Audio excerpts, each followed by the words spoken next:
Today we're making a vegan tuna melt and sub sandwich to see which one reigns supreme. And before going vegan, I ate plenty of bland tuna salad from places like Subway, and I can confidently say that this is infinitely better and packed with flavor thanks to a bevy of herbs, spices, and some special ingredients.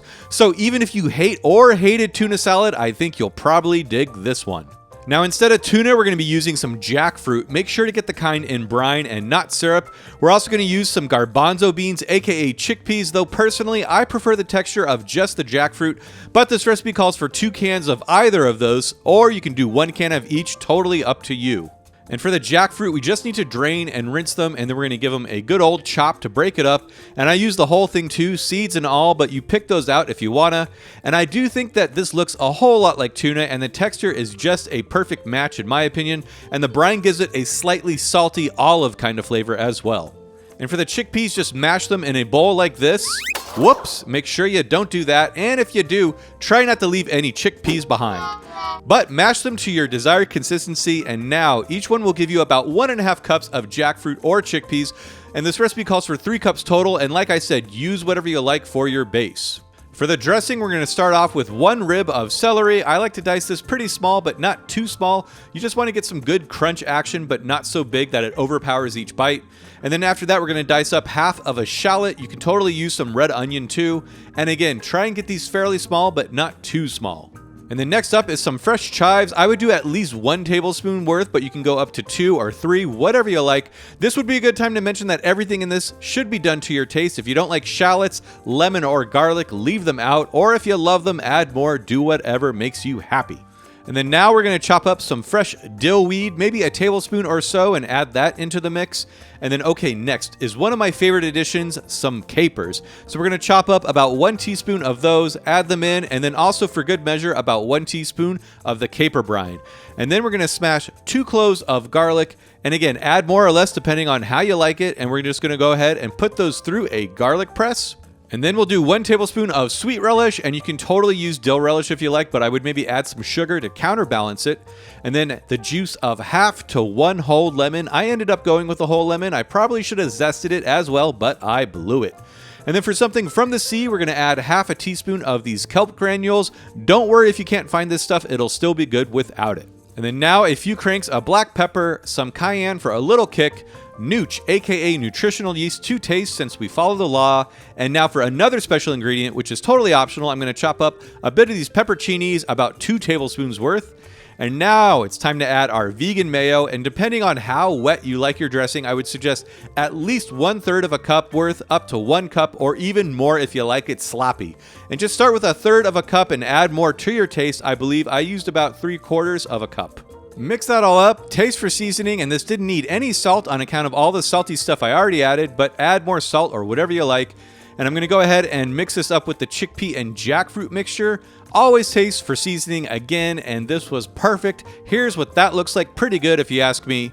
And here's what the all jackfruit mixture looks like, even better. And now, this does make a lot. In fact, it perfectly fills up one of these deli containers, and that's great because you'll have plenty of leftovers for more sandwiches, or maybe just a quick snack on a cracker, which I've been doing quite a bit of. But I'm pretty hungry now, so let's put together a sub sandwich and see how it stacks up to the almighty tuna melt. So we're gonna get a deli roll. I actually toasted mine, so it's a bit sturdier. We're gonna lay down some lettuce of choice. I'm going with shredded iceberg. And then next some tomato, which we gotta season with a little salt, of course. And then some sliced red onions, and then plenty of our vegan tuna salad. And admittedly, I made this kind of big because this was the sandwich model for my thumbnail shoot. And after moving it back and forth, it did start to fall apart a little bit.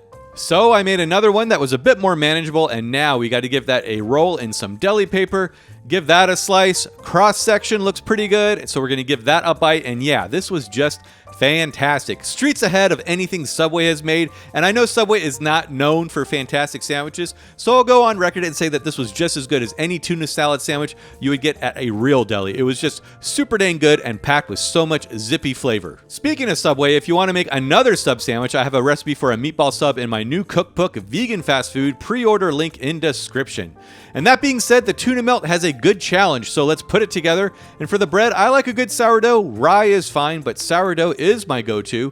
Ciabatta works too, but either way, you want something sturdy that can handle the moisture of the tuna salad.